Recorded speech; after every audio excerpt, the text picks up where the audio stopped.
Hello, everybody, and welcome back to EGFC. It has been a long time since I've gotten to see everyone here, and I'm excited to be back. I am Toxic Gerbil, and I'm joined here today by Fang, and I'm excited to get into this first round of games between Canisius College and Siena College.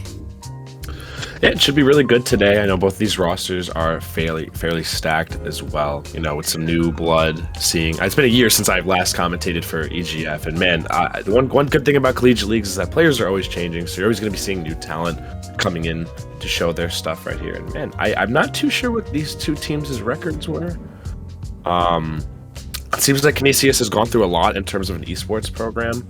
They've grown a lot with a new captain at their helm, as well as their new rosters. They've also got some interesting character choices on their team as well. I'm seeing characters all across the board right here. I'm seeing like Crom, I'm seeing Swordies, I'm seeing Bowser Jr., so it could be interesting. Yeah, Canisius has a pretty good history of success. Originally a first seed and ended up coming in fourth in previous seasons, so they're coming back to sort of reclaim their title and look for some of that glory.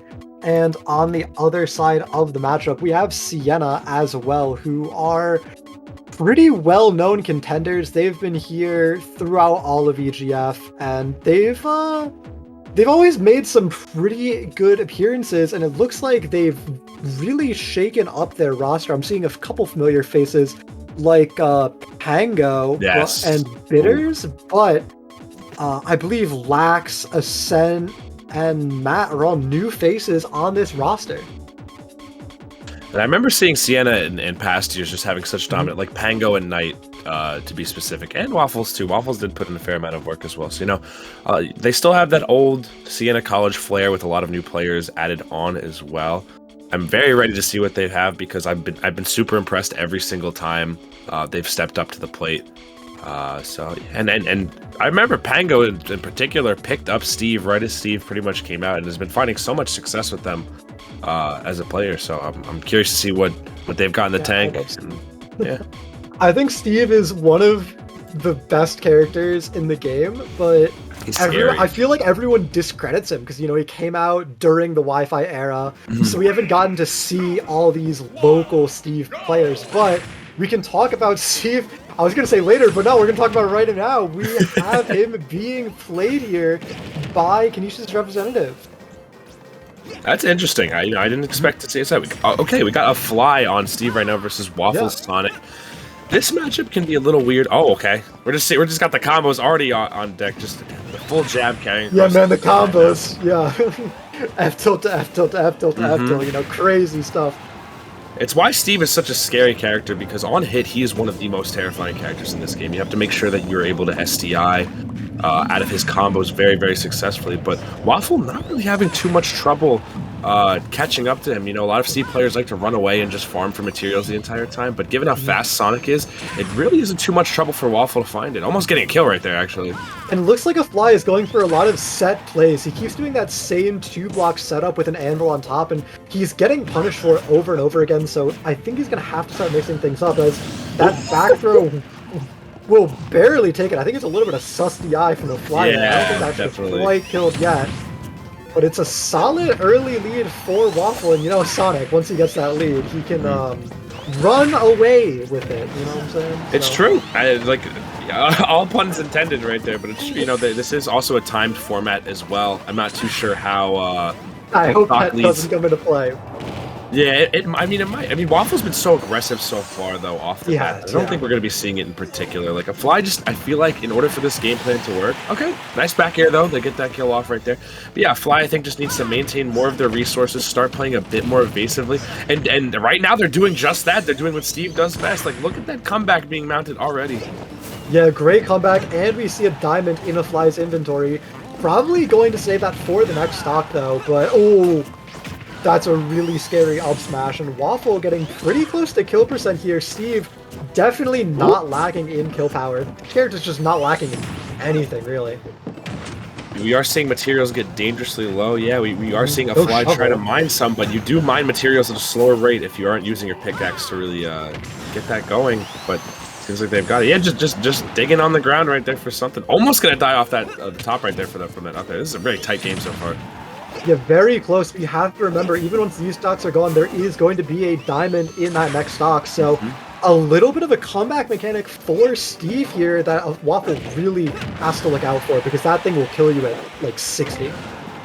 I love that right there. I like how Waffle's been trying to take immense advantage right now of a Fly's recovery, because with no iron left in their cover, you can't use Minecart. If you don't have at least one block of iron, Minecart is not a viable option for you to recover. You can't summon Anvil, so the only thing you can do is really rely on your up B and your air dodge at that point. And Waffle keeping on pressure, not letting a Fly get to that crafting table to build his diamond tools. Finally going to get it out just barely, but still nothing in the inventory for a Fly. He picks up a couple blocks, but nothing substantial.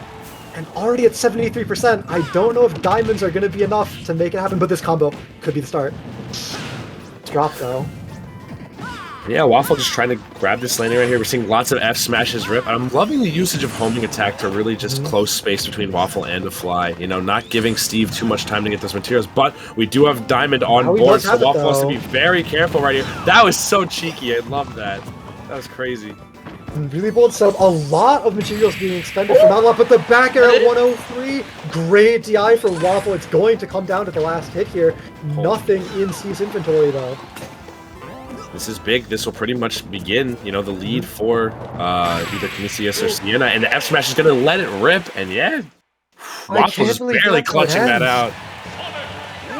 This is just game one. This is just the start of our little adventure here, Toxic Dribble. That was just like a dash attack that just barely whiffed, and Sonic gets the F smash to punish it. Such a deadly move, so fast for how strong it is. Definitely one of Sonic's better tools, and we see come out huge. I want to know if a Fly will stick with the Steve or if he'll switch to something else. He is a little bit of a character swapper from what I know. He plays a wide swath of people, and Steve is just one. So if I'm correct, the same format still happens. Like if it's what is it, 3 points for a set win, 2 points, 1 point for and 1 point for every game win plus the amount of stocks you still have, or is it just 1 point for a game win at this point? I believe I think they haven't updated the rules, but yeah, it's 1 point for every stock you win a game with, plus 2 points for winning a set. So, gotcha. Okay. For example, right, we just saw Waffle take game one in a 1 stock, so he's earned 1 point for his team. If a Fly were to make a 2 stock next game, and then in game 3, Waffle wins with a 3 stock, Siena would walk away with 6 points, 2 for the set, 3 for game 3, and 1 for game 1. And Canisius would walk away with 2 points. Gotcha. All right. So they were hopping into it. We do see the switch to Game & Watch from Steve. I don't know if it was too much of a character problem, because honestly, I felt like a Fly was getting dangerously close to winning that game, but maybe Game & Watch might be a more solid character in their arsenal. We're going to be seeing it right now, though, as Game 2 pops off, and it looks like Waffle just sticking to more so the game plan right here, just remaining invasive until it's time to throw out that spin dash or that homing attack. Absolutely. I think it's a matter of comfort as to why a Fly goes back to Game & Watch. This is the character that he stuck with in previous seasons, kind of all the way through, so probably his most comfortable main, the character he's put the most time into, and already we see that pretty evidently as he gets an early lead and doesn't seem to be making any really big mistakes for Waffle to punish. Oh, but the down smash and F smash, huge punish opportunity right there for a Fly. And now they're sitting in a pretty comfy lead 3 stock. You know, it can be a little tough for Sonic to kill most characters unless they find some sort of back air or F smash to kind of punish any overextensions. And even though Game & Watch is light, 22% is really nothing in the face of danger right now. Absolutely. Huge first stock, only taking 22, getting a little bit traded back onto him now, but lapping Waffle in terms of percent. A comfortable lead, and it's going to have to be something Waffle really plays carefully to get back, because Sonic is not known for having these explosive comeback plays. He wants to be slow and methodical, and when you're already behind that playstyle, just kind of grinds yourself into the grave usually. And it's really a testament to how, I think, quickly a Fly has made an adjustment here. The fact that they've had so much success so far this game, you know, they've just been darting ever so slightly out of the range of Waffle every single time. And we might see a second stock honestly get polished off right here. It very well could be. Waffle's playing very, I don't know if I call it greedy or hungry, but he's just letting so much stuff rip without much thought seeming to go into it. It's just, I think he's going to walk here, you know, but why would Fly be approaching that carelessly? It's almost a bit of like frustration, I feel like, on Waffle's part, yeah. honestly. Just trying to get aggressive really on these landings a lot of the time. Does manage to land that back air through the platform right there for 118. Very, very dangerous percent to be sitting at, especially against a Game & Watch where one confirm really can take your stock off. Oh, yeah. I'm not going to do it just yet. Thinking maybe we can see a back air or something, but I feel like a Fly is just content throwing these bombs, just trying to control as much space on stage as he can. Yeah, but Waffle actually getting a lot of percent. I feel like... Oh, okay. That's all you need. I guess so. Yeah, I said Sonic isn't known for his explosive stocks, but he can definitely have them. That little Smashville platform, or I guess the Town and City platform, assisting and getting... Whoa. This combo is ridiculous right now from Waffle, just keeping it Waffle giving up so much. A back air finally takes it, but a complete reversal. Momentum absolutely in Waffle's favor. No, we saw a Fly really start out hot out of the gate, but Waffle just managing to clutch it back. You know, this aggressive plays, you really can't be sleeping when it comes to Sonic in terms of how quick he is. Like, if you try to rest on your laurels for 2 seconds out of hit stun, he's going to be right in your face once again, especially if these Sonic players are choosing to play him this aggressively.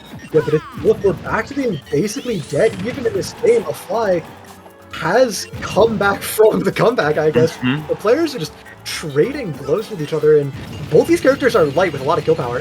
We're already in kind of a last hit scenario where one really solid smash could do it. Ooh, I don't think that's going to do it just yet. The bomb, a little bit deceptive in how early it'll kill. Ooh, but we see a Fly sharking for this landing right here. We're seeing up smashes and down smashes to try to catch these landings. Waffle desperately trying to find their way back to stage, but the platform actually hitting him right there. Carries a Fly a little bit further off than he wanted to be, and he lost stage control because of that. Tense situation, tense ledge trapping. Waffle has to catch landing, can't. Whoa, and yeah, that very powerful out-of-shield punish in Game & Watch's up B right there. One of the best out-of-shield options in the entire game. Is that going to be it? That's not going to do it, though. Wow. 154 max rage for the back air. No way. Okay. Waffle clutching out both of those games by the skin of his teeth. You know, we saw the kill screen multiple times on Sonic, and it is Town and City. You know, characters are more susceptible to die off the side on that stage than any other in this entire game. But just one back air, that's all that is needed to clutch things up for Waffle. Siena College is going to go 2-0 currently against Canisius. Yeah, they're going to go up 4-0 when you add in the 2 settling points as well. Right. So both games were incredibly close, and both games looked like Fly definitely had a chance of winning it. Fly was in the lead for a majority of Game 2, but Waffle really played clutch and found the big hits when it mattered to put Siena at an early lead. And I think we're going to go to a little bit of a break while we get the next round of players in, so don't go anywhere. It'll be just a few moments.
Hello and welcome back, everybody. We are getting into game 2 of this matchup between Canisius College and Siena College. A little bit of an update you can see on the bottom of your screen. We have Siena at 4 points going up against Canisius at 0 still.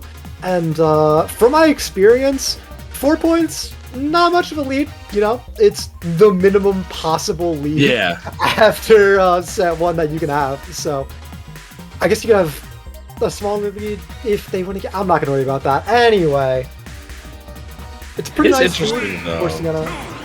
Yeah, because Siena is one of, honestly, used to be at least one of the favorites that I would used to watch quite a bit. So it's going to be spectator lag. I don't think it was. Ascent probably having some problems here. Yeah, we got a.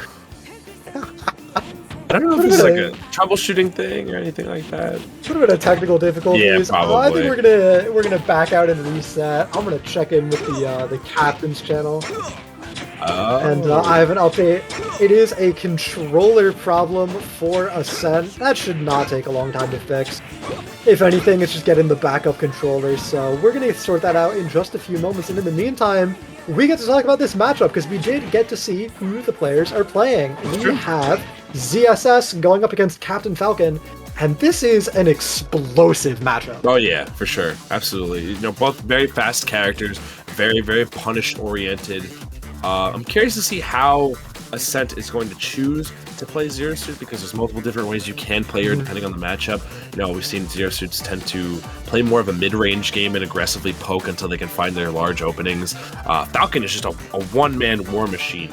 Once he gets in, he's able to maximize damage so incredibly well, and your stock could disappear before you even know it.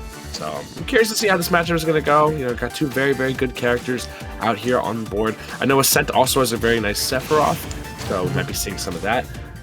If game 1 doesn't go so well, but who knows? You know, yeah, Captain Falcon, a very high risk, high reward kind of character, whereas ZSS is a very I don't want to call her low risk, but like you know what I mean? Like, she's very consistent. You kind of do the same thing and it works. And we're seeing a little bit of a start off from E-Dog right here, just getting that excellent grab right there. And yeah, just trying to find openings with these up airs, trying to catch jumps, because that's really how Falcon gets a lot of stuff started, are these rising up airs. Yeah, the rising up airs and just the dash grabs. Captain Falcon is... Oh, no way. Ascent lives. He's going to be playing with the fear of God in his heart for the rest of this game, knowing that F smash can just randomly connect with him.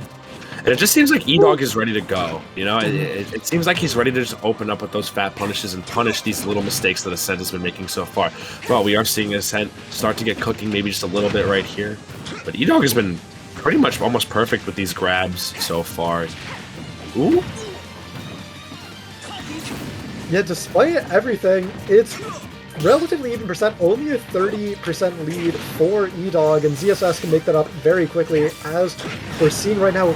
Good ledge trap attempt, but a better dash attack out of the corner, and ooh, excellent Raptor boost right there by E-Dog, just managing to open up. That move does have a little bit of armor on it as well. I'm not too sure how much percent is needed to knock them out of armor whatsoever, but it's a really good tool for whiff punishing.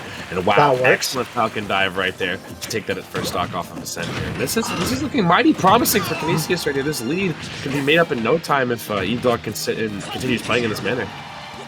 Sometimes the difference... Okay, that's a little ambitious, E-Dog. I was about to say, the difference between a really good Falcon and a really bad Falcon can be hard to tell, because both of them look like they're just pressing buttons randomly, but one of them always seems to hit.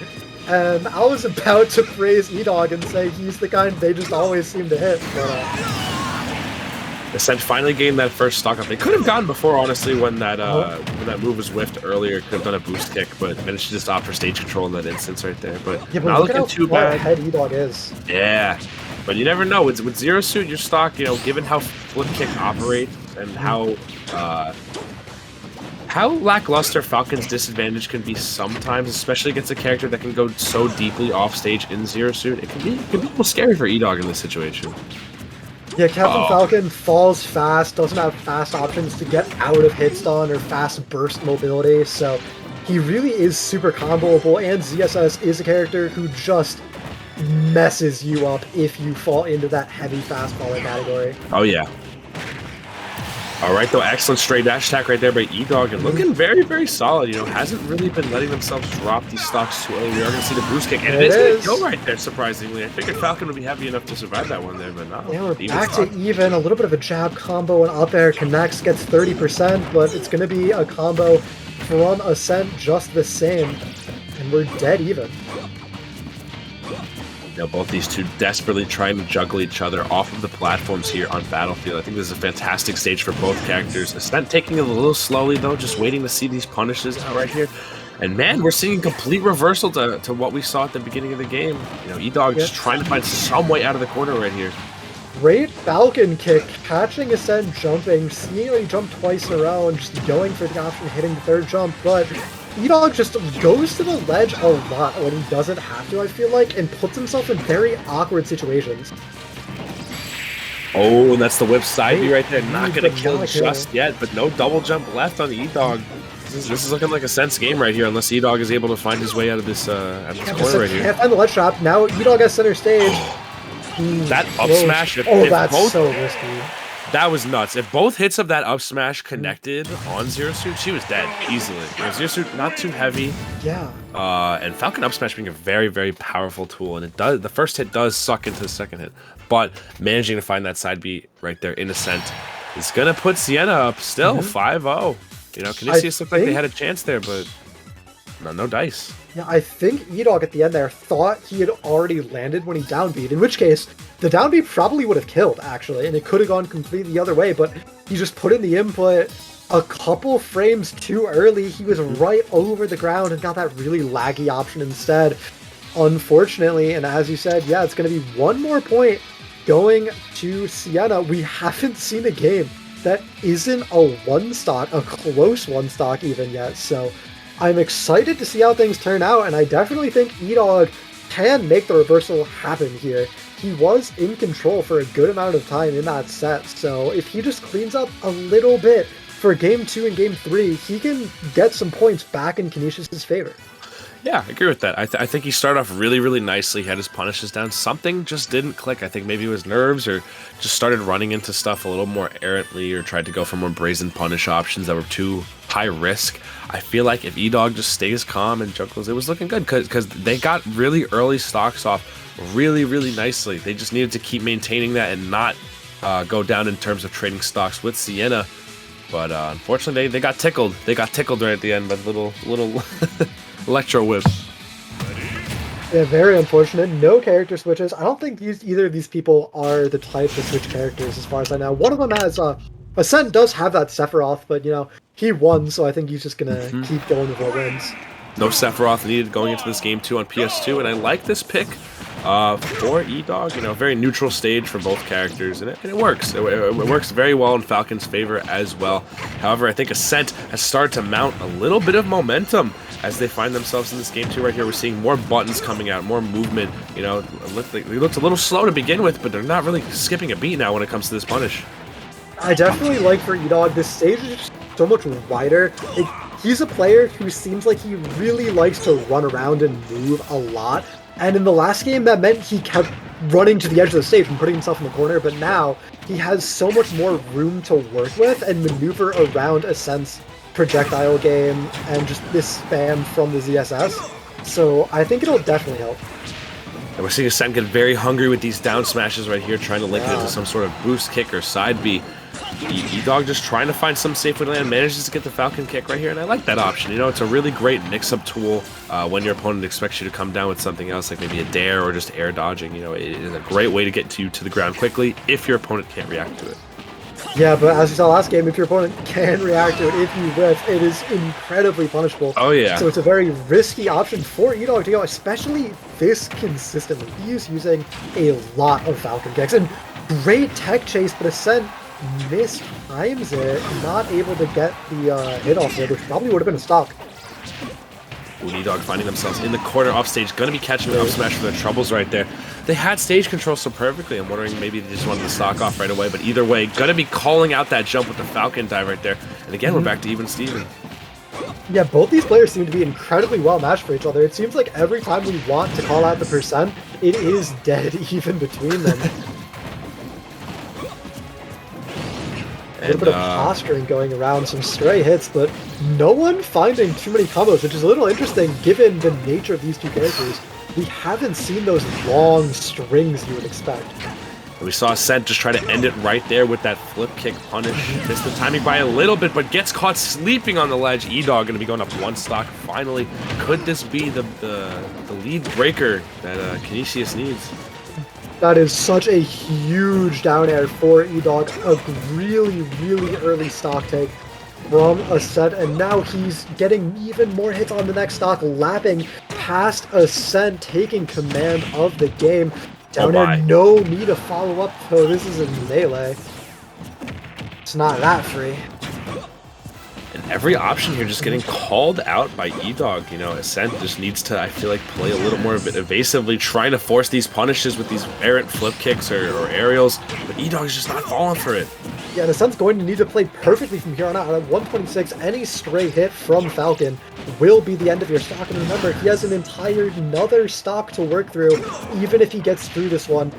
But given the point system, it's so important that Ascent finds a way to take off the stock and deny that point going over to Canisius. It doesn't matter if you lose. It's even better to lose close, right? Yeah, absolutely, because you're only letting the other team get 1 point at that point with the last stock. So if Ascent can manage to at least take this stock before they fall, if they fall, it'll be looking a lot better. Gonna be barely spot dodging that up tilt right there. And both competitors just swinging for the fences right here, and not gonna be the stock just How many yet. kill screens are we gonna see in these games? Oh, F tilt will finally do it, and the stock holds. That's 2 points going the way of Canisius. Ascent wasn't able to find that second stock, so it's going to go from 5-0 to 2-5, and we're going to a game 3 scenario. So if if Canisius College's E-Dog is able to get even just a 1-stock victory here, he's going to get 1 stock for the game and 2 stocks for winning the set, and then we'll be dead tied up. So that's the beauty of this format, is that even if you're down a little bit, like if you play well enough within your set, you still can really provide a lot of substantial support to your team in terms of getting those points up. So E-Dog, everything resting on his shoulders right now to break and get this tie. Yeah, it's a little bit different from that traditional crew battle format, right? Where like that one guy can just solo carry an entire team. We don't quite have that here in this format. Every person's contribution matters a little bit more, but you still do have that difference between those big wins and those small wins, and your players standing out still has meaning. No, we are seeing them debating this next stage pick right here. I'm wondering where they're going to go, if Ascent is going to opt to stay. Because what I do notice about a lot of players at this level is that they are not afraid to switch off to another character if they are not feeling whatever character they're particularly rocking with currently. So we're going to see. I would not at all be surprised to see a Sephiroth come out. What I think is most likely to happen, though, is we're going to see the 2 characters stay the same, and we're just going to go toward a little bit of a smaller stage. Maybe something like a Smashville, maybe something like a Yoshi's Story. Just another smaller stage, something with less horizontal room for E-Dog to run around on. We're gonna see small battlefield, not I think this is fine. I think this is a good counter pick, honestly, for Ascent. It allows Ascent to be able to navigate around not too many platforms coming up the works when it comes to catching landings or anything else like that. So Just like Pokemon Stadium 2, a little bit. Yeah. I think it's fine. I think it's a pretty neutral stage. I don't necessarily know if I think it's the best counter pick, but I can't see any fault with it, Oh, that's great. Right there, and yes, that's going to be a fat stock right there for Ascent. That is everything Zero Suit players dream of when they get their opponent off stage right there. Yeah, that is the ideal scenario for Yes, exactly. That's the win condition, Get once, collect stock at like 30%. Bounce patch sending backwards. A little interesting. And this edge guard recovery looks so difficult. Ascent makes it work. Only an up air is to follow from E-Dog, and he needs to find this stock. He needs to stop Ascent from getting any extra credit possible, but these uppies are so desperate from E-Dog, and he's going to eat punches for it. And it's true. And in this format, you can definitely feel the nerves between both teams, because neither of them, you don't want to really, all your stocks are precious. It's not like a regular game where you can drop a stock and be like, okay, next one, it's fine. Like, each stock is a potential point coming off your score, and when when you're either leading or at a deficit, you want to either increase that lead by enough to where sometimes there can be a deadlock situation, or you want to be able to keep the lead very narrow, so that way at least you're not bleeding that many points. Absolutely. And while we've been talking, Ascent's still at 150% on their first stock. Oh my god, he just went flying out the blast zone. And I don't think we're going to see a 3-stock, but we see a lot of 2-stock potential here. E-Dog needs to kill Ascent now. And Ascent has seemed to found their groove more so in this game than they did last game. Just barely not really going to be making it against E-Dog. But this time around, Ascent has been playing so much more evasive, so much more poke heavy. And E-Dog is also just getting called out for these short hop aerials right in front of Ascent's face. But that being said, E-Dog finally managing to polish off that first stock. And up air taking it around 160 is what does it, but a fresh stock from Ascent, a little bit of a combo going on as well, and this percent racking up onto E-Dog is going to feel so painful looking at the mountain he has to climb. And really, if I'm E-Dog, I might just be thinking, I need to get this 1 stock off. And I think that's true. I think that's more in the realm of possibility for Falcon as well, just given how explosive he is as a character. That being said, though, Ascent doing such a great job just keeping the pressure going on E-Dog, not letting him really have any room to breathe or even be able to get anything started. That could have been so scary right there. So scary. Oh my god, these Zairs spacing out so nicely, keeping E-Dog's movement really at bay in this side. Will that really do it? Wow. Yeah, side B being a very powerful kill tool for Zero Suit, moves you towards the tipper of the whip. It is insane. You know, that was good. I think that was pretty good DI from E-Dog as well. But Ascent going to be taking that really convincingly, might I add as well. Game 1 and Game 2 are pretty close, but Game 3, absolute explosive lead for Ascent, and he really never let up on the brakes. Another 4 points for that win, going the way of Siena College, and this lead is getting scary. 7-point leads, 9-2 in favor of Siena. Remember, the maximum possible points you can get for winning a set is 8, right? 2 3 stocks plus the 2 you get for winning the set is 8 points, which means when you're at that 7-point lead, you're feeling pretty comfortable, because even if the enemy team gets a near perfect set against you, at the worst case, they're up 1 point, and most likely they're either tied or still losing. So it's looking like, Canisius needs to get something started now, because they are moving into their third player, and I believe it's still a 5v5, correct? With, it is still a 5v5 format. So this is it's kind of looking like do or die for Canisius right now. Luckily, they were able to keep the games close enough to where I don't think they were losing out on too many points. This is still more within the realm of doability for them. They just have to make sure they do not lose this next set, because it is incredibly crucial at this point. If you've lost 3 sets to one college, mathematically with this format, it's still possible to make a comeback, but the chances grow very, very slim at that point. Yeah, once you lose 3 sets, like for example, even if it were to just be a 2 stock and a 1 stock, that would be 5 points going the way of Siena once again.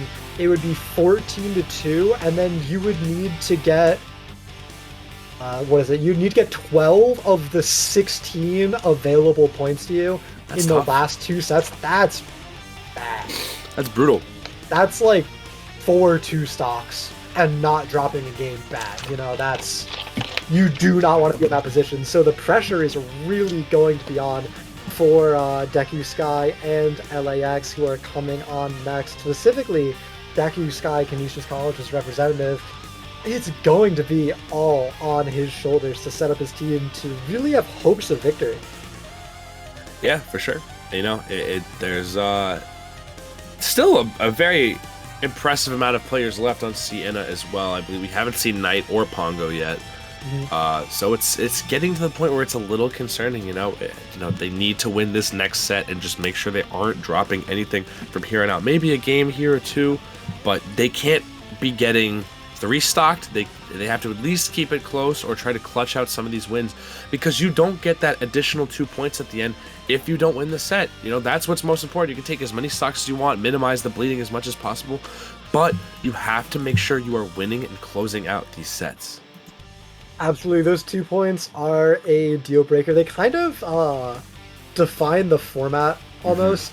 I feel like if you weren't getting those 2 points for winning the set, we would see a lot more matches that kind of not necessarily come down to the wire, but a lot more matches where like the team that only won 2 sets has a chance of winning, and I kind of like it when it's at that 2-point value. I think even if it were 1, it would still feel a little weird. So that is just such a good point though, that like you really do need to be closing it out, even if you're just getting double 1-stock victories. It's true. It does matter so much you're ending with that set victory at the end.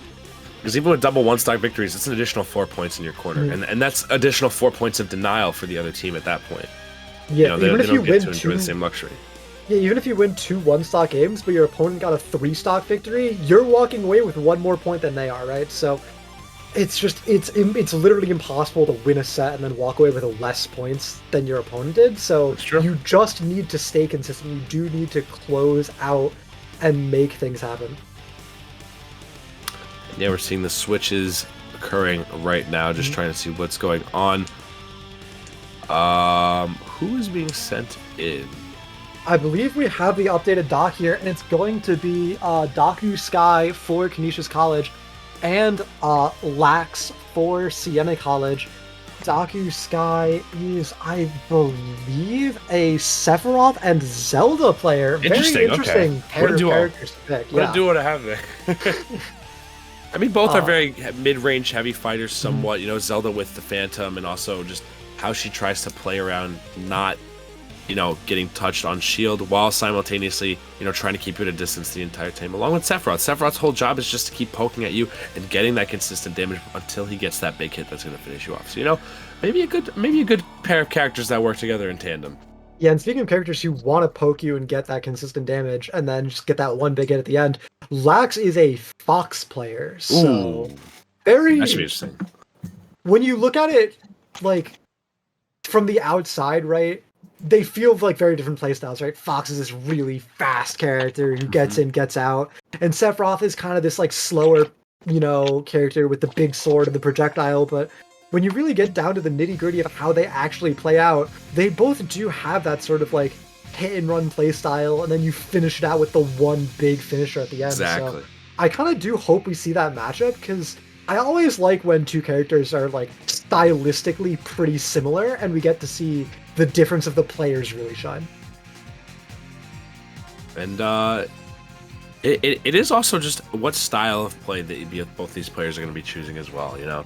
Will they be opting to run away and play optimally and just keep poking at, or will they play hyper aggressive? You know, you can see it all at this level of play, which I think is so cool to see, because everyone's expressing themselves differently with the same pool of characters, you know.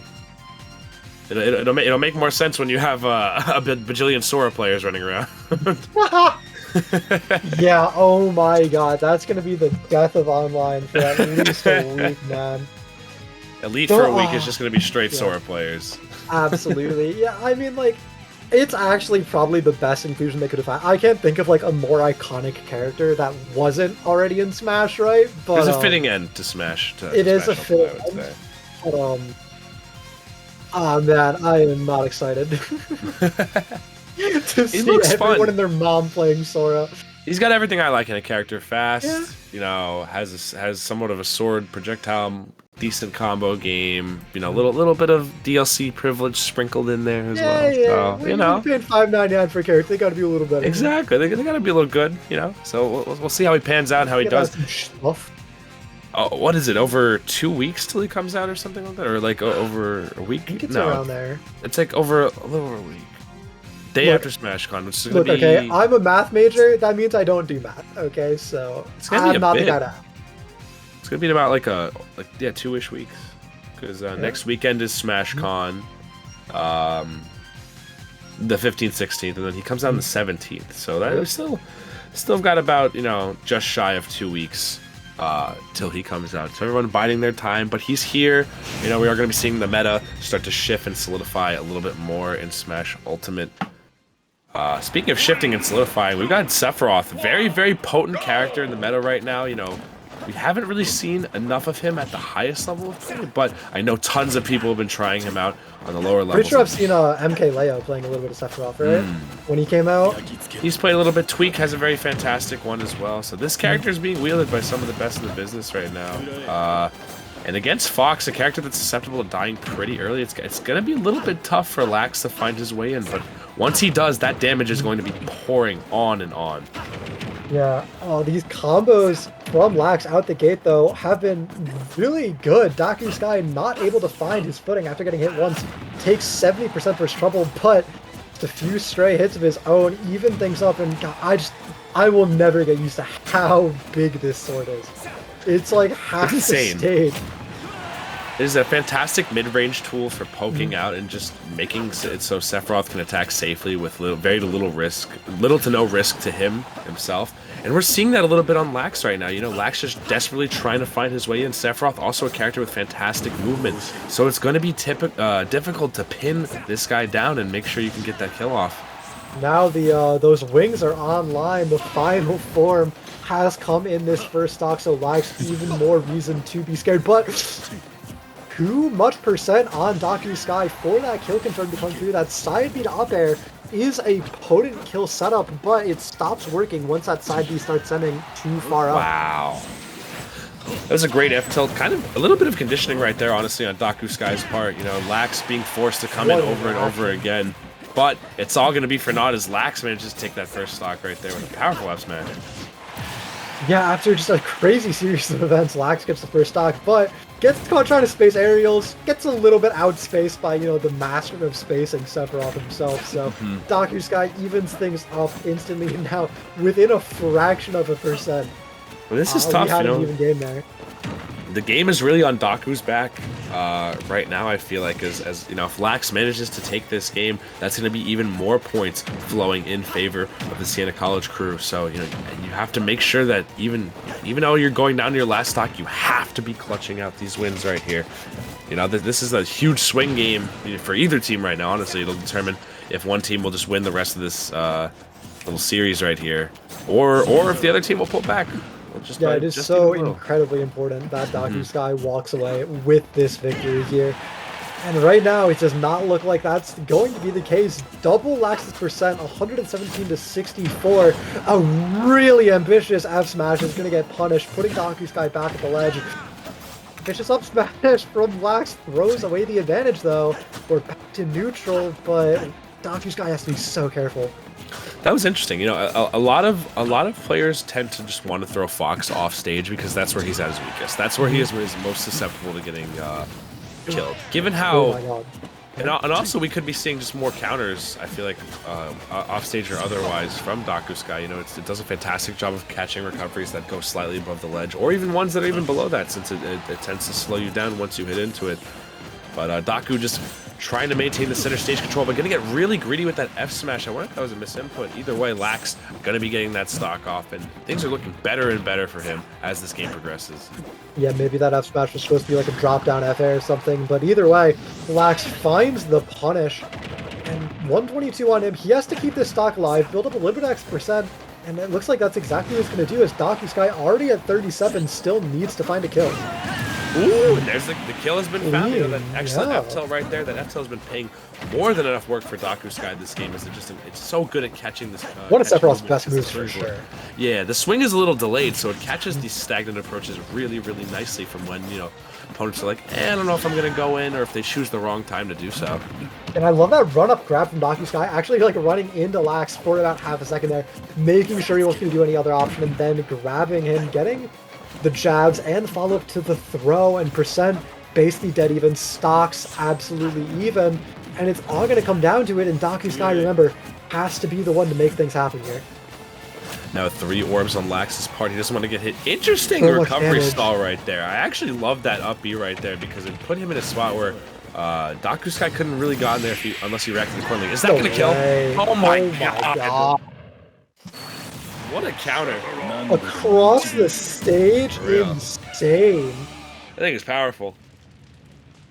Yeah, powerful, to say the least, and that's going to be so important for Daku Sky, getting the point, getting a win for his team, getting the set point to put Siena on the edge here, going to be a reverse 2-0 from Lax if he wants to keep Siena not in the lead. I'm pretty sure Siena's going to be in the lead no matter what after this set, but it needs to be that reverse 2-0 to really lock things out for Siena, and Daku Sky is making it really hard. I don't feel like there was ever a point where Lax had control of that game. He was in the lead for just a little bit of time, but even then, it didn't feel decisive by any means. I think also Daku Sky just did a great job not overcommitting. Fox's big moments come when someone is whiffing right in front of him. So if you aren't really giving up the stage control or are really taking any unsafe swings, especially within a punishable distance by Fox, Fox isn't really going to be able to get such substantial damage as he typically is able to. Yeah, absolutely. Fox is one of those characters that kind of relies on the opponent to make a mistake. And now, that sounds kind of, mean to say, but he's really good at making the opponent make a mistake, but Fox isn't one of those characters that just, creates openings himself. He kind of has to wait and then punt it. And right now, Daku, the spacing has been immaculate. Just doesn't seem like Lax has been able to penetrate this wall of back airs right here. He's going to have to maybe stop jumping a little bit less and take maybe things a little bit more slowly when he slowly inches back stage control.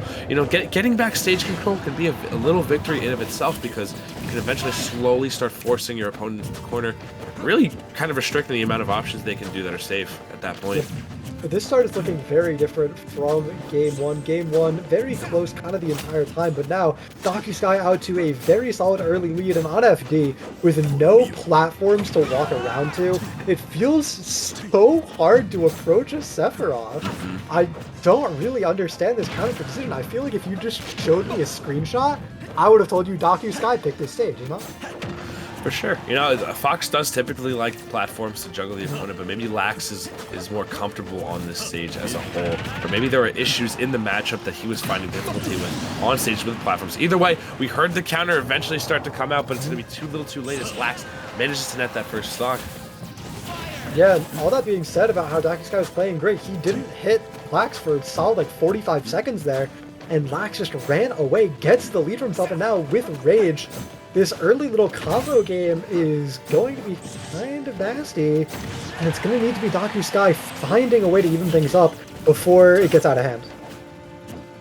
Oof, and Lax just managing to get these little whip punishes here or there, you know, waiting for a big hit from DocuSky. We've seen F-Tilt really do the job most of these times so far, but Lax kind of become a little bit more cognizant of it as this game has gone on, as he's just keeping on the pressure on Doku right now, not letting him get to that mid-range that Sephiroth typically wants to sit at. That was almost a stock right there.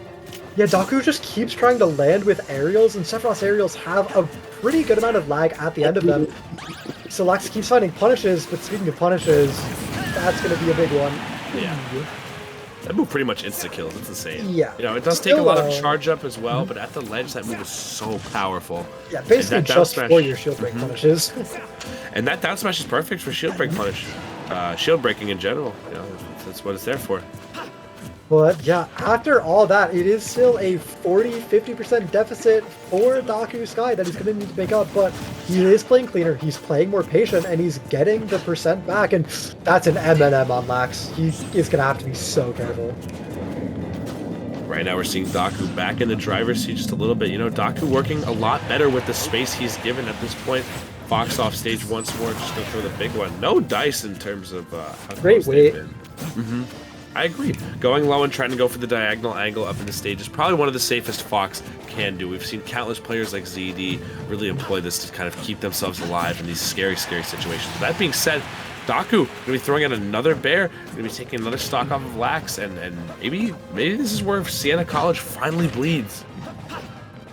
Yeah, really big reversal in this second stock for DocuSky. He needs to get a little bit more than 10% before he dives to start feeling really comfortable, but he's been pretty consistently outplaying Lax here. That's greedy though, and that's gonna be a big punish. Yeah, Octo Slash, not something you want to let rip in neutral. It has so much end lag to it. You know, Sephiroth kind of has to reel back before he's able to get back into the fray at this point. And this is pretty much Lax's big opening. Yeah, just keep applying pressure. There's nothing really quick enough that Sephiroth has in his disposal besides maybe that Nair to even hope to combat that Nair. Wow, I cannot believe that's the option DocuSky went for. And it's going to be a pretty big punish for it too, as Lax finds 2 up airs. Now this game is going down to the wire. 3 minutes left pretty much as the clock starts to dwindle down, and Lax calling out that jump. I'm loving these run-up airs because they've been calling out Doku's jumps every single time. That's going to be Nair and an up smash. We're seeing a game 3. Yeah, Nair up smash, a classic Fox bread and butter combo. Fittingly, will close out when it's needed most, coming back like the Avatar. And keeping Siena in contention for this set. It's going to be a game 3, and the most important game 3 we might see for a while. I don't know how other matches are going to shape up, but this is, you know, set 3, game 3. Yeah. DocuSky needs to win. It's going to be mighty tough. You know, those 3 points on Canisius, not the worst position they could be in right now, but if there's any hope for victory right here, you know, this Sephiroth needs to close things out right here because Siena's just going to keep running away with this lead. Siena is, I don't know, Siena's strong. I feel like this Canisius roster hasn't looked as strong as the rosters we've seen from them in the past, although we haven't gotten to some of the heavier hitters on the team who are coming up next. Most notably, MKL Rising. I believe, is actually only on the spring roster. Yeah. Unfortunately, he was one of their more standout players from the past. Flapjack, though, is known for putting up some pretty good showings as well. So we'll have to see how things pan out for the future of this roster. And if they can make up for the ground Daku Sky is trying to give them, it's going to be so important for him. And I'm wondering if Canisius is just saving their heavy hitters for the last, right? You know, you want to get those points out, get that last-minute clutch. But again, against a team with like Siena College that has so many stacked players just lined up, ready to go, it's going to be hard. I feel like your heavy hitters are best used earlier on to kind of pad out the numbers. Or just space them out. You know, I've seen multiple different strategies with how these teams tried to send in their players. And I don't believe, I believe it's double blind, so I don't think they're counterpicking anybody in particular. So it becomes a matter of which player is playing better, a little bit of luck in terms of what matchups they're playing.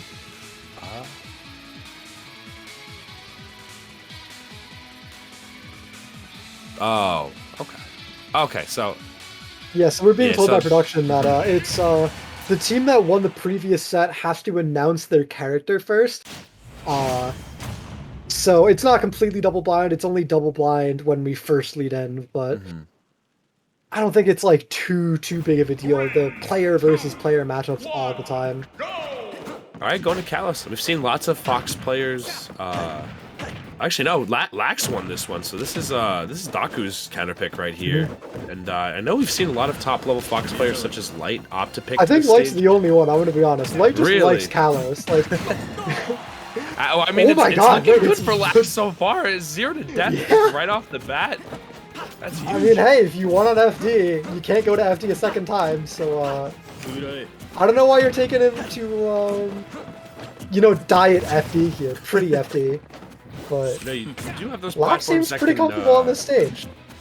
I feel like Fox does a fantastic job of just sharking landings on this map too, because those platforms on the side can kind of aid him in these little more tricky spots here. Just extend these combos off the side right here.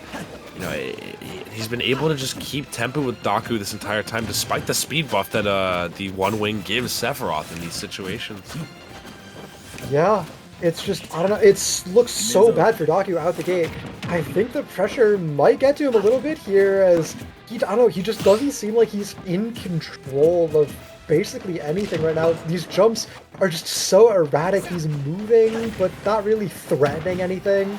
Ooh, that back air was so sneaky. It's gonna make it back. It is Sephiroth. Sephiroth pretty much always able to make it back if he's got at least one jump left in the tank right there. But Lax, I love the way he's been playing this so far. You know, he's just opting to use these lasers to milk out just a little bit extra damage before he can get something started. I think he's caught on to somewhat of a habit here on Daku Sky's part. That's the second raw F smash that Lax has let rip. And we're on the verge of a 3-stock here, Toxic. Like, if a 3-stock, if a 3-stock comes down, it will be absolutely devastating for the side of Canisius. It won't be game match losing, but the other two players would need to play basically perfectly. It is so important that Daku Sky gets exactly that, gets that stock away, and he's not out of the set by any means. Sephiroth is a character, especially against a gimpable character like Fox. You can make this comeback happen, but 79% already. It's so uphill for Daku Sky from here. Alright, I'm saying up throw into up air, which I feel like up throw there would have worked at that percent very nicely. You know, Fox is a fast faller, also light, so the combo windows on him are a little bit more tight than most characters. Okay, though, another down smash being let rip. This is looking better and better for Daku as this set progresses. At least if he's not able to win this, I was going to say at least getting close to maybe getting one less stock off, but no, it's going to be the up smash right there from Lax, and that's going to be 4 points, I believe, being stacked off that with the game win with 2 stocks and the 2 from the set win, so that's pretty big for Siena. It is not looking good for Canisius. An 11-point lead for Siena College. Remember, Canisius only has 16 available points to them to get, which means they can only lose 5 stocks in their next 4 games. And that just basically makes the margin of error that much more small for Canisius at this point, because we've got 2 sets left. You've lost 3, pretty much. You know, one game or 2 being taken here or there, which is good. It's not a complete bleed out, but my God, that leaves them with 11 points, having to be made back up in this situation. That's at least almost, yeah. That has to be like several perfect games, almost literally. Like I believe it's got to be like double 3 stocks, maybe like 1 like 2 stock. It could be like 4 2 stocks and a 3 stock, I think. But yeah, That's tough.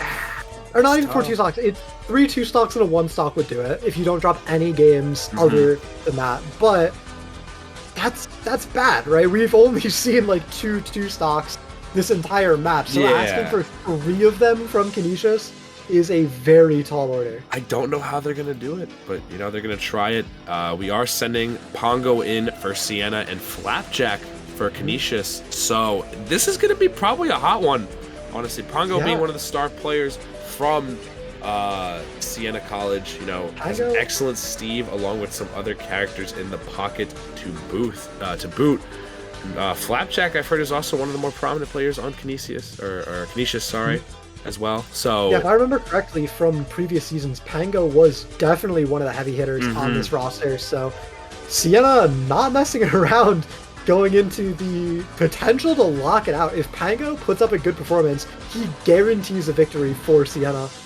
And they want this W. Yeah. They want this W real bad. You know, Flapjack does play a lot of very good characters, though. You've got Crom and Aegis / whatever Flapjack is currently feeling like playing. You know, very erratic. At least having a multifaceted player like that could maybe spell a little bit of trouble. But, man, Pongo, so solid with their character pool. You know, you've got Steve and Pokemon Trainer. And I've seen some other characters from Pongo as well in the past, so we never know what we're going to get, but I believe it's the Steve we're going to be seeing here in this situation. He's a really cool character. He's crazy. Like, you can't say. And there have been so many great Steve players coming out of the woodwork and Smash Ultimate in general that it's only going to get crazier from here on out. Yeah, he just has such a high skill ceiling, super technical character, super good character, right? If you're good at Steve, he works wonders for you. So I think we're just going to have to see how Pango plays it, if he plays it, after a quick little break while we finish getting everything set up here. Yeah.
Hello and welcome back, everybody, from that quick little break. For any of you who forgot what is on the line here, we have the highest stakes matchup of the night so far. Flapjack, representing Canisius College, going up against Pango, representing Siena. And if you look at this little scoreboard down here, you'll see that Canisius is currently down bad. They're down tremendously right now.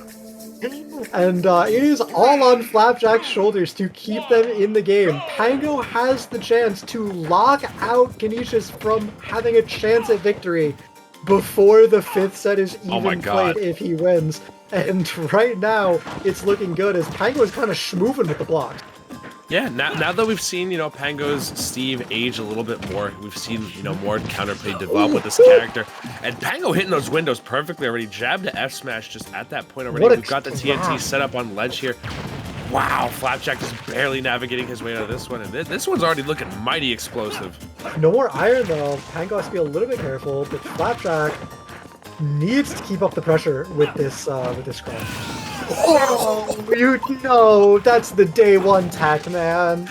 You can't let that happen to you. No way, though. Flapjack firing back. I think the block actually extending the hitbox of that F smash right there and catching Pango completely off guard. This game is a lot more even. We thought we were going to see an early stock off of Flapjack right there. But Flapjack bringing it right back. I also love the SDI, or just the DI in general, to get himself out of this combo right here. Flapjack seems to know what he's doing in this matchup so far. Yeah. Oh my. Can Waffle get coaching from Pango? Like, I don't want to flame, but like, we definitely know who's the mentor and who's the mentee on this team, right? Because Pango with the edge cancels. Okay. No. And Steve is a character that can be an absolute menace to society. So when you put him in the hands of a good player such as Pango, it can be really, really hard to make that ground back. Oh my god, Flapjack trying to end it all right there. What is Steve's weakness? He camps, he goes in, he has combos, he kills early. Yeah, Ender, true. Ender Dragon is his weakness. Oh this character's so good at kills. What a parry right there from Pango. Absolutely, really, really good stuff. And still the damage is going to grow greater from here on out. Almost seeing the fair spike right there. Pango trying to end this real quick. Pango went for it all. Oh my god.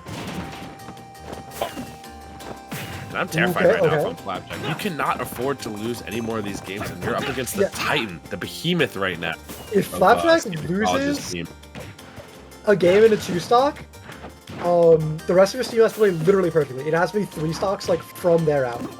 Thought we were going to see another jab F smash right there, but the back air not going to take Pango out just yet. And Steve's recovery probably being one of the best in the game right now, honestly. You've got Minecart to get you out of very harrowing situations, but also that Elytra just doing so much to get Steve back to stage relatively safely, too, because he does dip down with it. And the snap to ledge isn't too bad. Pango, though, out of blocks, and his shovel is breaking soon. Gets him with the pickaxe, though. Trying to go for these edge guards by placing the block off stage. I dig it, but however, needs to find something here. Flapjack's still not managing to take off the stock, but excellent forward air. But we got a diamond on deck now. Oh yeah, Steve's last stock is the worst one to deal with. Oh, so yeah. It really is downhill for Flapjack. He has to be very careful. Because this is when all the resources come to fruition right here for Steve. That diamond is no easy thing to surmount, especially with how powerful Steve's back air is. F smash also being a very powerful tool. With Flapjack looking pretty good so far. Yeah. Prom is one of the best characters in the entire game at making comebacks like this happen, though. It really does only take one good string, but another spike. And the setup is so nasty. It's so nasty too because in this game, stage spikes are treated relatively similar to regular spikes in this game. So that means the blast zone on the bottom is a little bit higher than it would be normally if you were to get just fall off the bottom of it or something like that. Like the blast zone is literally brought up, so you have to make sure you're teching in those instances because stage spikes can kill really, really early in this game. Yeah, if you're getting grabbed by a Steve at the ledge, it's so weird to say, but you have to be ready to tech. Like, it's true. If you're getting thrown, you gotta be ready to tech at the ledge. Steve's like such a weird character. He's the only one who makes you think about that, but the fact that he does is part of what makes him really interesting, and Pango seems to have put a lot of time into this character. For real. I mean, you see, we've already seen so many elaborate setups in terms of the TNT, the blocks being placed off stage, the edge guarding attempts here. Flapjack though, really keeping tempo really nicely. Like this is maybe if put against a different member of Siena College, he might have been able to do a little bit better. It'll stop a little bit of bleeding, but you have to. You're going up against Pongo, who is probably one of the best. Him and Knight, I'd say, are probably two of the best players on Siena's roster right now, and I'm sure they might be saving Knight for the last player. Maybe they might be saving someone else there. But as the results go, it's looking more and more grim. Flapjack needs to get these two games off the table right now on Pongo. He doesn't even just have to win the games, he has to win well. He's down so many points that even if he just got 2 one-stock victories, it would be 8-point lead for Siena, meaning the last player would need double 3-stock. So to help out his team, not only does Flapjack have to win, he has to win big in these games. And that's no easy feat, especially how close that game 1 was. We know we could have seen it go either way, but honestly, it was kept so close that I feel like the biggest victory here is going to be a 1-stock win at most if Flapjack is going to take this. Yeah, I have a bad feeling that might be true. It looks like Pango is kind of just getting warmed up in game 1 as well, as he's hitting even more confirms that we didn't see last game. And I'm liking the patience we're seeing on which throw Pongo's deciding to choose. Okay. Wow. Flapjack Really eager well for that played by kill. Flapjack. That was good. He gets the forward air out to force Pango to go super low, and the back air comes out in time when Pango comes up on the other side. Really, really clean. Looking like some brawl type stuff. Yeah, I like how Flapjack is not afraid to just go for it. These are dire straits right now for Canisius. So you've got to be able to make those big plays happen. You've got to be able to take stocks on unexpected notice for either team right now.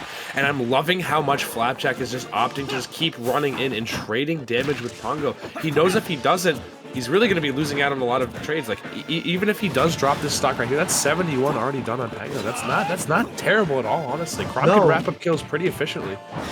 This is really good extra credit so far, and if Flapjack can get rid of this stock while he still has the rage, it's looking good for a 2-stock, which is exactly what Flapjack needs. So great game 2. He'll take the 83%, but now with a diamond on the table and 2 stocks left for Pango, it looks a little rougher. Yeah, definitely. And already so much damage. That being like Steve is DLC Luigi essentially. This is a character that can either grab you or up tilt you, and you'll be taking monumental amounts of damage, or potentially a stock if you're not being careful enough. Okay, Pango getting a little hypey. Tried to go for a very cheeky setup right there, but ended up with egg on his face after that. And we see Pango make gold tools, which I don't know. Oh my God. Never mind. I take it back. He knows better. That's the 3rd time he's hit this setup this entire set so far. That, man. It's techable. It's just getting scarier and scarier. And yes, this is the frustration you can see when you fight against a really good high caliber Steve player, And this gold sword is so brutal. Oh, wow, that was almost it right there. Yeah, gold. I forget the properties. There's no knockback. It's lower knockback, but it's faster. Yes. That F-kill combo is inescapable. Oh boy. Oh, this is huge too. So much materials in Pongo's favor right here. Actually, Pango making such a big comeback right now. The setup looking scary. Manages to air dodge through, but gets hit by the TNT. And now the percent's even. It's Flapjack off stage. It's looking scary. The pressure playing a perfect position right there. What's the option going to be? Okay. Oh. What is Flapjack? I don't know what I'm watching. There's no blocks, but off blocks. Yes, right! Oh my God, Pango's nasty. I've never seen that before too. I've never seen a Steve player just travel so quickly to the edge of the stage to get that edge guard. You canceled Elytra into instant anvil. I wish we had replays. The technology is not there right now, but Oh my god, what an Pango making ending. this character look as DLC as he sounds, because Yeah. that was a ridiculous play right there. I feel I'm like Flapjack, if he traded with that last minecart, that would have been the stock right there. But instead, one more interaction happening after that, and Pango just having the composure to close that out. That was ridiculous. yeah, I'm personally in the camp that Steve is like a top 3 character. Really? Yeah. Oh, man. And like when you see people like Pango who are really putting the time into the character and really showing like all the crazy things, all the mix-up that this character has, you really get a feel for the insane potential. Potential, kind of a cursed word in the Smash community. We've been saying that about Shulk for, like 5 years or something now. But I think Steve is one of the characters where people really are going to make it shine, and we're just going to continue to think this character is more and more disgusting. So I'm ready to see it. Obviously, I think this is pretty much It is mathematically unwinnable. dumb. It is, in fact, unwinnable Yeah. for Canisius. So I think the only thing they can do is just play for points at this part, and I think that determines seeding. It's later seeding, it's on. tiebreakers later on, yeah. It's important, these last players have to try, but usually what we see happening is, they go for the cool stuff. They Yeah. go for the... So let's see if they can get the moral victory at the end here. We are going to be seeing Bivers for Siena College, and Canisius is going to be sending in Weebson. Bivers also a very fantastic player on Siena's roster. I believe they play Falco, and we've seen a lot of promising things from them so far in EGF as a whole. So I'm not too sure who Weebson is going to be playing. Quickly checking. I think... I Dark could check Pit the rest and Me of it. Brawler. I was gonna say Corin, so I was completely wrong. That's good for. I mean, it's good for a character for a player named Weebson, right? Playing Yeah, Goran. yeah. Very anime-esque character. I feel like I remembered him playing it before. I think I'm wrong. I think I just remembered I thought he played Corin. It's gonna be Dark Pit and Me Brawler Yeah. versus Falco. So I'm I remember curious his Dark to see. Pit. That sounds right. I remember it now. Yeah. Because Dark Pit's pretty good, actually. He One of is the better Dark Pits I've seen. We don't see a lot of that character. He's very rare in the meta, especially at a top level. There are very little Dark Pit players really making things happen at a national level right now, but on a more mid-level, there's definitely a lot of solid Pit players out there. And who knows, maybe Weebson's got it like that. This is the last bastion of hope right now for Canisius to get some points at least on the board so the gap does not look that scary. But yeah, we're going to be getting into it really soon. I'm curious to see what Bivers is going to do. I feel like Dark Pit just suffers from being too honest, If you look at all the characters in this game that are good, there's always something they do where you just go, that should not be allowed. And Dark Pit doesn't have that. He just has good moves, but you need better than just good moves to be good in this game. It's true. And the character has a relatively high skill ceiling as well, just in terms of combo game, how you're managing your neutral, how you're going to pull it. Because you're not really going to be cheesing too many early stocks with Dark Pit unless there's some DI horribly off or something like that. This character pretty much has to operate heavily on brain power. You can't really autopilot too much with this character. You are playing neutral 24/7, trying to figure out when your opening is going to come to you. Where you go against Falco, who is relatively a touch of death character, one of the highest jumps in the game, and insane combo game, especially with the kill potential he has off of moves like back air and forward air and down air. It's gonna be quite a slobber knocker, I feel like, this one. Does Falco not have the highest jump? Who's higher I think than he Falco? might. I think he might have the highest jump. I don't know my data. Sora might have more hops now. Yeah, of Maybe. course he was. When I saw that jump height, I laughed. I was on the plane ride back home from Low Tide City, and I saw the trailer, and I saw how high he jumped, and me and my friend Zaphros were just giggling. We were like, "This is the dumbest thing I've ever seen. Why can't he It's gonna be one of his that moves high?" that makes him jump that high. That's not his natural jump. It My can't boy be. has moon shoes. Oh man. And it is going to be the Dark Pit. We're not going to be seeing the Me Brawler.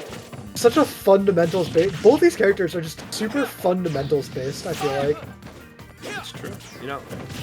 Both have the luxury of having decent combo gain as well. I also like the fact that Dark Pit does have the arrow in the arsenal just in case you want to snipe those horizontal recoveries right here. But Bivers is going to be applying the pressure so much with these up tilts right here. I love the side B also just in close space right now. We're just seeing buttons get pressed. But they're good buttons. These are all buttons that Falco should be pressing in these situations. Maybe not that laser. To get the second one this time. The trip laser. Just a little flare. Yeah. Ooh! You hate to see that. Yeah. Did not grab the ledge. I think Bivers just expected to grab the ledge there. Unfortunate. But if Weepson takes those. Weepson definitely hitting a little bit of a lick on that stock right there. Yeah, a little bit tedious, I might say. Quite a diabolical lick. But Weepson's still in it, you know, really just doing a great job picking off Bivers.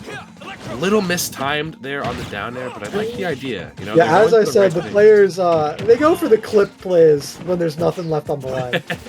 The style points. Yeah.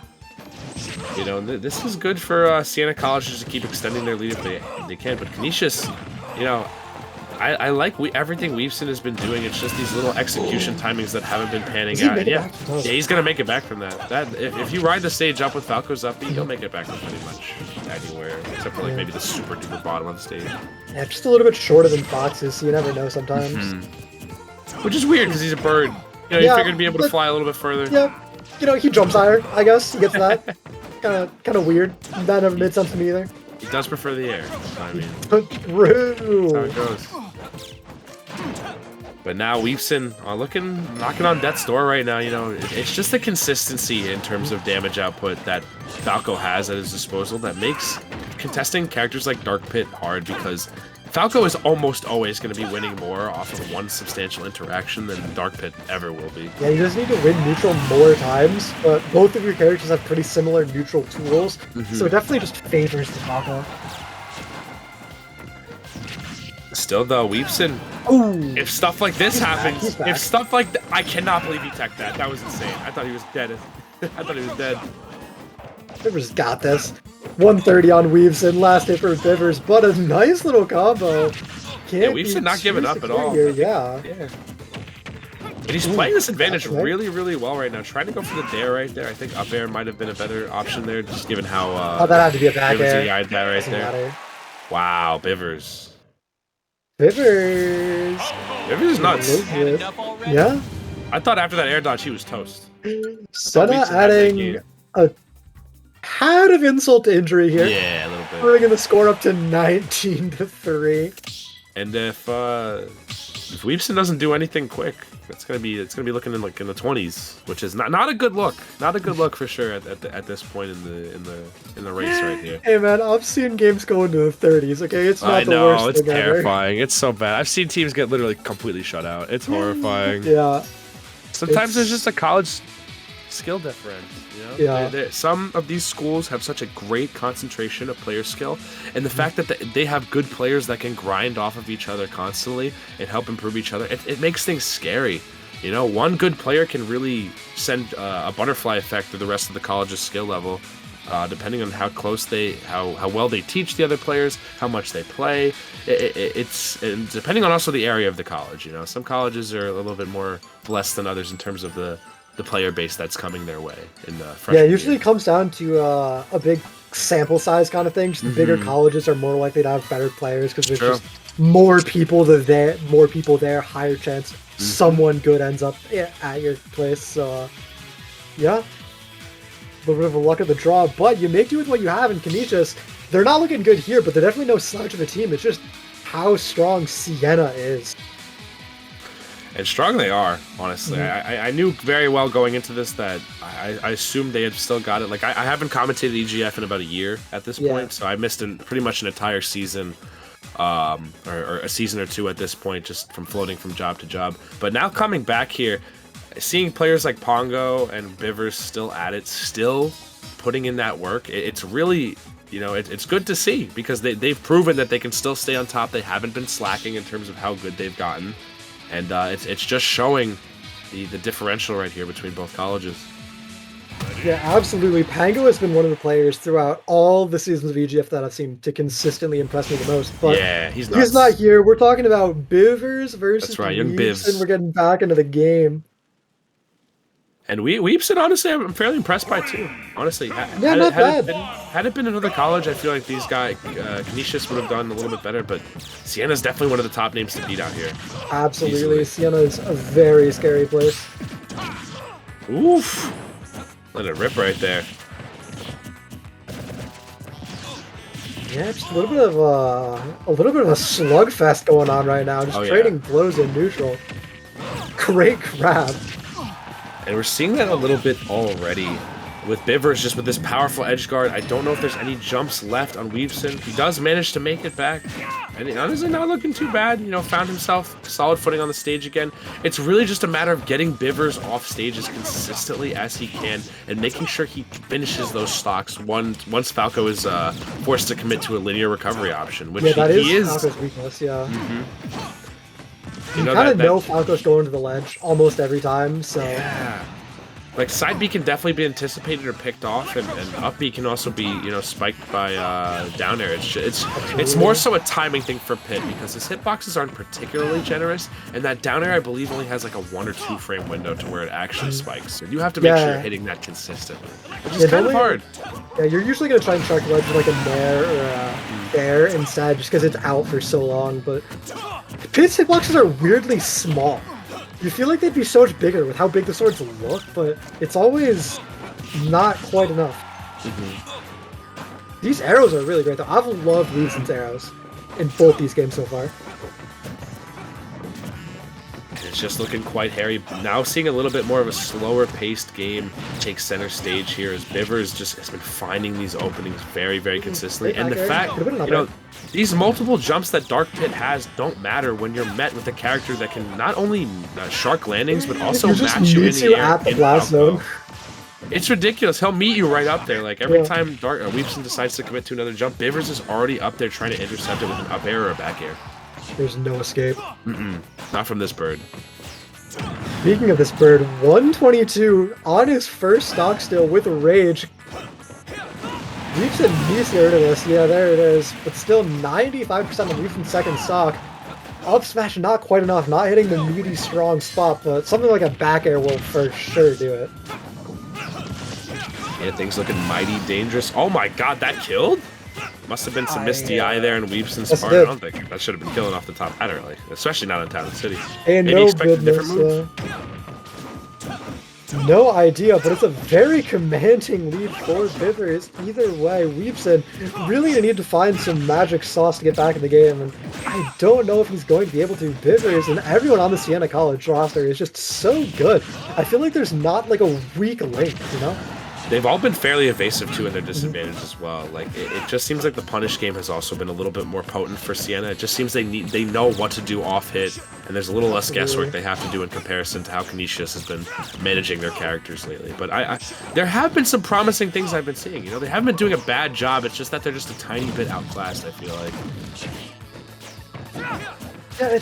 Yeah, it's not like Canisius is underperforming. It's just Siena is such a crazy team.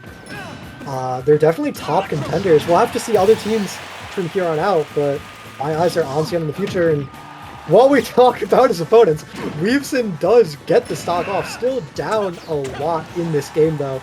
He would kind of need a miracle to avoid getting hit by a single back air for the rest of the game. Oh my. It's going to be hard, though. One more good up air. High up is going to take it. Weaveson fighting for his life right now. Right? No! I'll just go for the fat F smash. That wouldn't even done that much. I feel like he should have just grabbed and thrown him off stage and hope for the best at that point. Yeah, maybe even just like a down smash to guarantee you hit it. Maybe.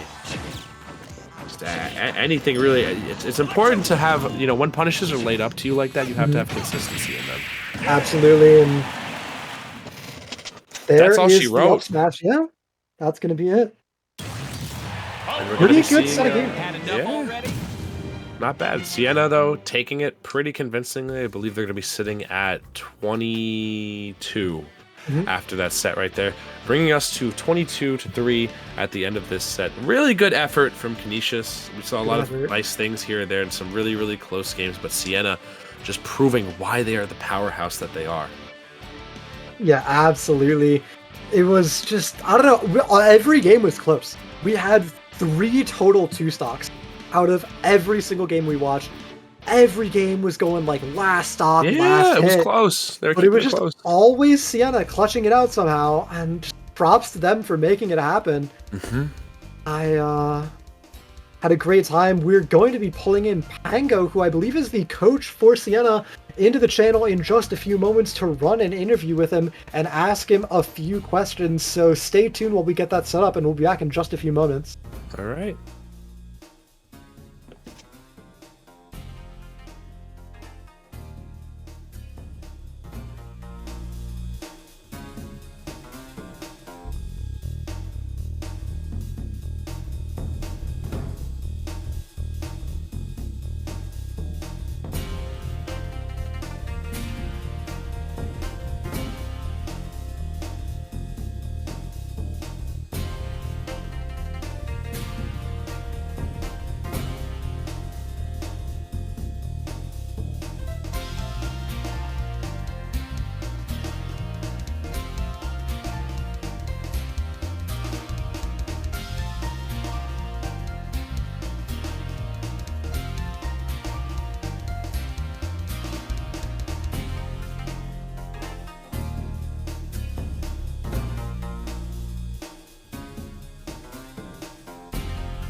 Hello and welcome back. We have Pango from Siena College coming off a hot victory on the line with us. So how you doing, man? Just lead in with tell us how you're feeling.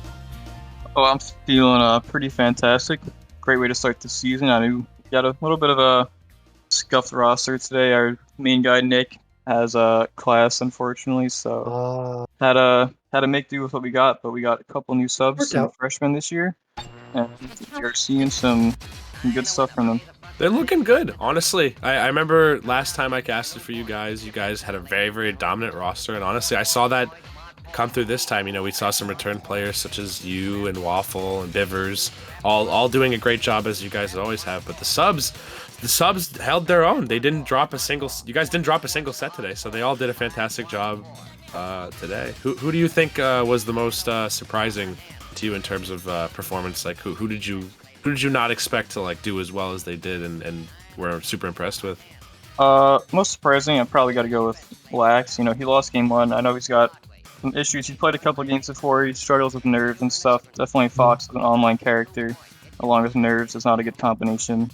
A lot of things to go wrong there, but he really proved how good he is at adapting, and he kind of just turned that whole set around and ended up winning game 3 with 2 stocks really convincingly. Yeah, it was crazy. Those up smash punishes were really brazen and really ballsy, but like they always worked. Like he managed to catch on to the roll habit that the Sephiroth player was that Daku was exemplifying every single time, and managed to maximize their punish game really nicely. So that was dope.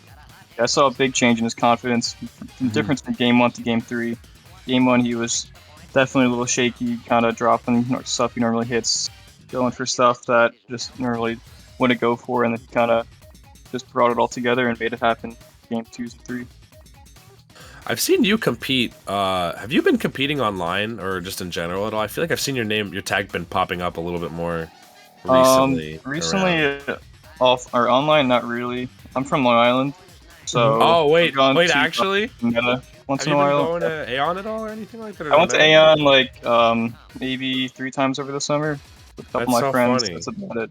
I'm don't really from go Long too Island often. too. Oh, okay. Yeah, I think you have you commentated there, or do you just participate? Occasionally, I live in Nassau County, so it's a little bit further from me. Yeah, that's the problem with me. We got to drive an hour to get there, so we're kind of. Are you in Nassau yeah. as well, or Suffolk? Yep, I'm Nassau. Oh wow. I know there's well, you're all the way at college now probably, so it's not as close for you anymore. But I know we're trying to work on getting more locals up for you guys. That's dope. So Damn, Long Island is more stacked than I thought. So many online players really good coming out lately. Yeah, I'm hoping something comes up soon there because I definitely want to go to more. It's just more distance. You think Long Island would have a lot more? Yeah, for but real. it's either you go to the city or you go an hour out east, and that's it. That's how it goes. Okay, maybe we can get something linked up or anything since we've got quite a few stacked players in Nassau. Yeah, that'd be County great. as well. I know Chimmy from Maris. He also plays Steve. He lives in Nassau County too. Oh wow. We got some crew there. We got some good guys. We got player 4 who's really good. I'm alright. We got PK Chris who's been killing it lately as well, who's also from Nassau County. So we definitely got some really good players. Solarts as well is from Nassau County. So yeah, definitely. But yeah, Long Island, look out. We're out here. Yeah, killing it.